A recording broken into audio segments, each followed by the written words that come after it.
Good morning बच्चों। आज हम वर्कशीट 23 जो कि क्लास 8 के लिए है। आज की वर्कशीट का टॉपिक है कंपनी का पलटवार। यह आपके पार्ट 5 जब जनता बगावत करती है से लिया गया है, हिस्ट्री का चैप्टर। आइए चलिए देखते हैं आज की वर्कशीट में हमें क्या क्या दिया हुआ है।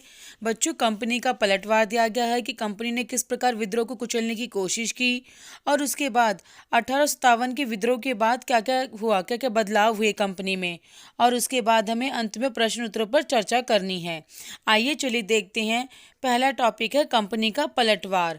विद्रोह की उथल पुथल के बावजूद अंग्रेजों ने हिम्मत नहीं छोड़ी। पूरे देश में हलचल मची हुई थी, फिर भी अंग्रेजों ने क्या, ब्रिटिश कंपनी ने हिम्मत नहीं हारी।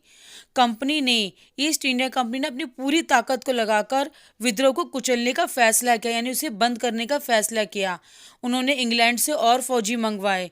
बच्चों, इंग्लैंड आपके यूनाइटेड किंगडम देश का ही जगह है। विद्रोहियों को जल्दी सजा देने के लिए नए नए कानून बनाए गए और विद्रोह के मुख्य केंद्रों पर धावा बोल दिया। किसने धावा बोला बच्चों? ईस्ट इंडिया कंपनी ने बोला।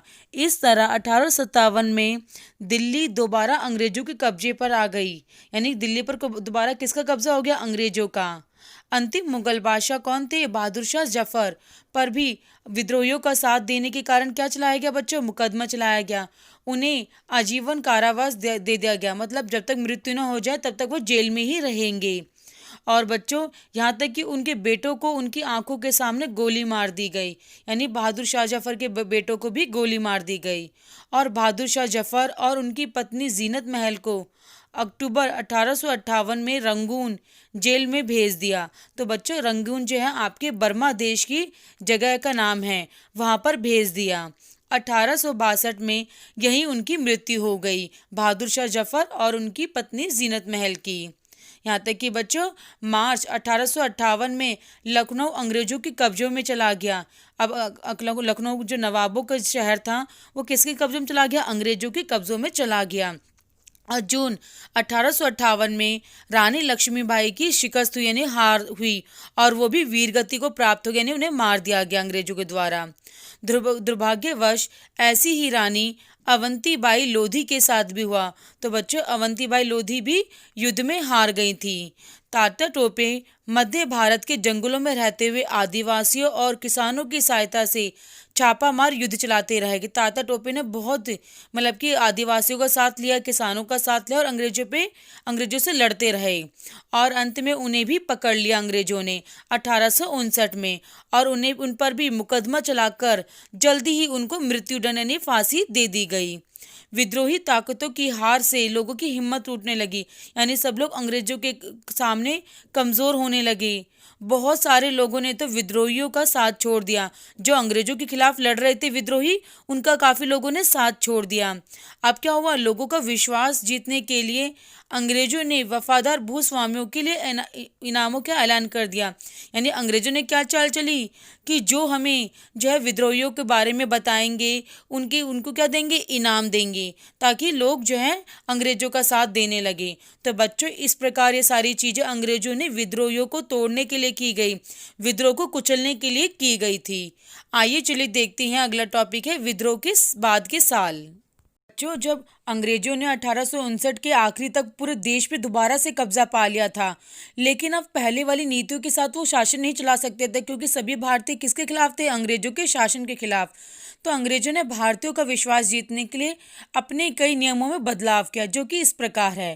पहला है, ब्रिटिश संसद के 1858 के कानून के द्वारा ईस्ट इंडिया कंपनी के सारे अधिकार ब्रिटिश साम्राज्य के हाथ में सौंप दिए।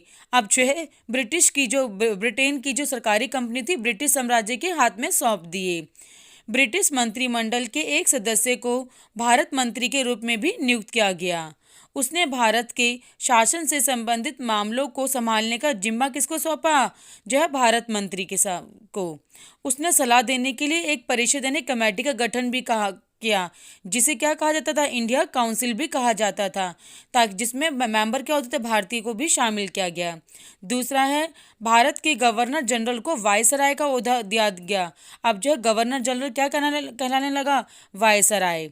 इस प्रकार उसने इंग्लैंड के राजा रानी का निजी प्रतिनिधि घोषित कर दिया। फलस्वरूप अंग्रेज सरकार ने भारत के शासन की जिम्मेदारी सीधा अपने हाथों में ले ली। अब ईस्ट इंडिया कंपनी के हाथों में कुछ भी नहीं था। तीसरा है, देश के सभी शासकों को, राजाओं को यह भरोसा दिया गया कि भविष्य में कभी भी उनके भू क्षेत्र पे कब्जा नहीं करेंगे। जैसे पहले ईस्ट इंडिया कंपनी कब्जा कर लेती थी, अब लेकिन जो ब्रिटिश कंपनी थी उन्होंने क्या विश्वास दिलाया, अब कोई उन पे कब्जा नहीं करेगा। उन्हें अपनी रियासतें, अपने वंशजों, यहाँ तक कि अपने दत्तक यानी गोद लिए पुत्रों को भी देने की छूट दे दी कि अब राजा का जो कोई पुत्र नहीं होगा तो उनका गोद लिया पुत्र भी वारिस माना जाएगा। लेकिन उन्हें इस बात के लिए प्रेरित किया गया कि वे ब्रिटेन की रानी को अपना अधिपति स्वीकार करे। लेकिन राजा को क्या करना पड़ेगा, ब्रिटेन की रानी को अपना अधिपति मतलब कि अपना राजा स्वीकार करना पड़े।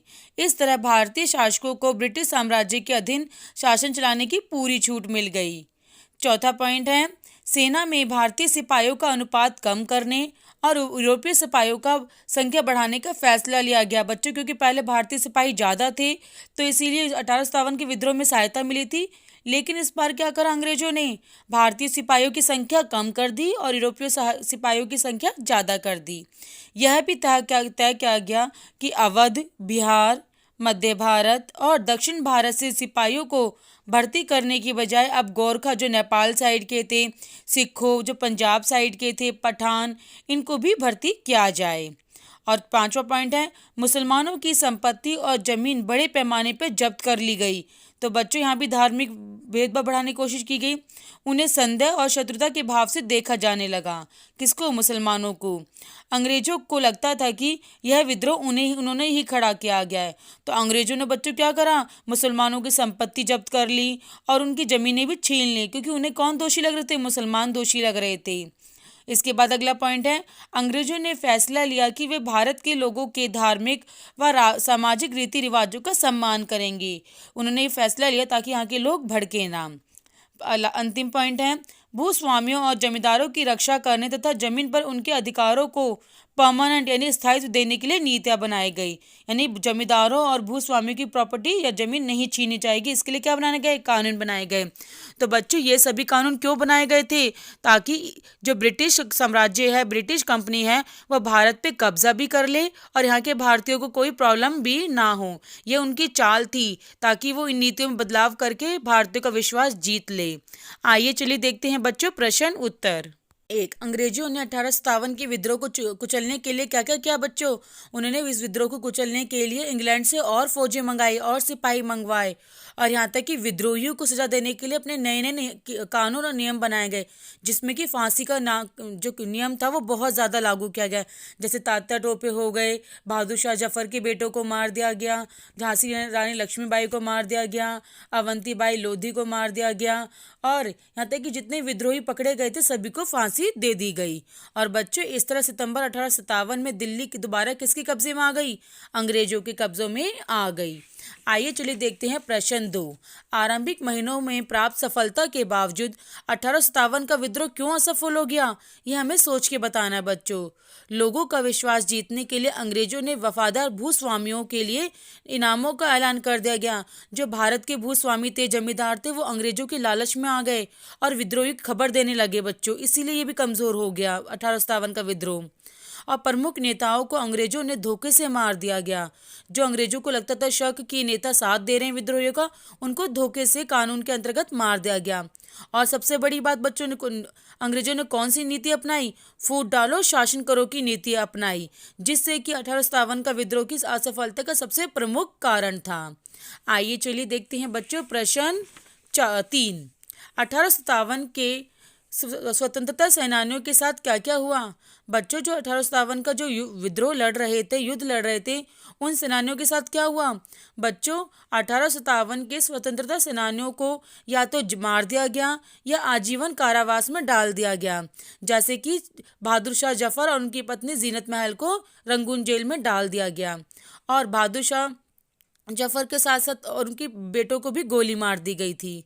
और बच्चों जून 1858 को लक्ष्मीबाई को मार दिया गया युद्ध में और रानी अवंती को भी मार दिया गया और तात्या टोपे पर मुकदमा चलाकर उनको मृत्युदंड तुरंत दे दिया गया ताकि वो इस विद्रोह को कुचल सके।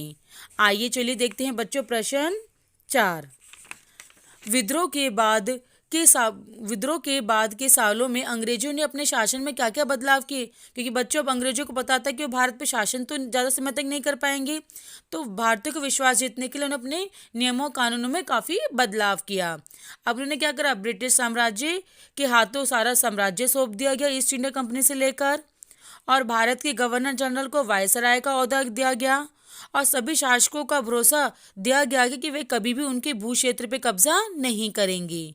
और सबसे बड़ी बात बच्चों, सेना में भारतीय सिपाहियों की संख्या को कम करके जो है इंग्लैंड की अंग्रेज सिपाहियों की संख्या को बढ़ा दिया गया। और यहाँ तक कि ये भी कहा गया कि अंग्रेज जो है भारतीयों के रीति रिवाजों का सम्मान करेंगे और अधिकारों को स्थायित्व देने का विश्वास दिलाया गया। इस प्रकार बच्चों, अंग्रेजों ने भारत पर दोबारा कब्जा करने के बाद अपने कुछ नियम और नीति बनाई, जिससे कि वो भारतीयों का विश्वास जीतकर उन पर काफ़ी सालों तक कब्जा करते रहें, शासन करते रहें। आइए चलिए देखते हैं प्रश्न 5। अंग्रेजों द्वारा बदलाव के क्या क्या कारण थे। 1857 के विद्रोह के बाद अंग्रेजों को यह आभास यानी कि महसूस हो गया था कि भारतीयों पे ज़्यादा दिन तुम्हारी गुलामी बर्दाश्त नहीं करेंगे। भारतीयों ने काफ़ी विद्रोह कर दिया था, अब वो अंग्रेजों के खिलाफ भड़क चुके थे। इसीलिए अंग्रेजों ने अपनी कई नीतियों में बदलाव किया था, ताकि वो भारतीयों का विश्वास जीतना चाहते थे। बच्चों, अगर आपको समझाने का तरीका अच्छा लगा हो, पसंद आया हो, तो इस वीडियो को लाइक और सब्सक्राइब ज़रूर करें। Thank you.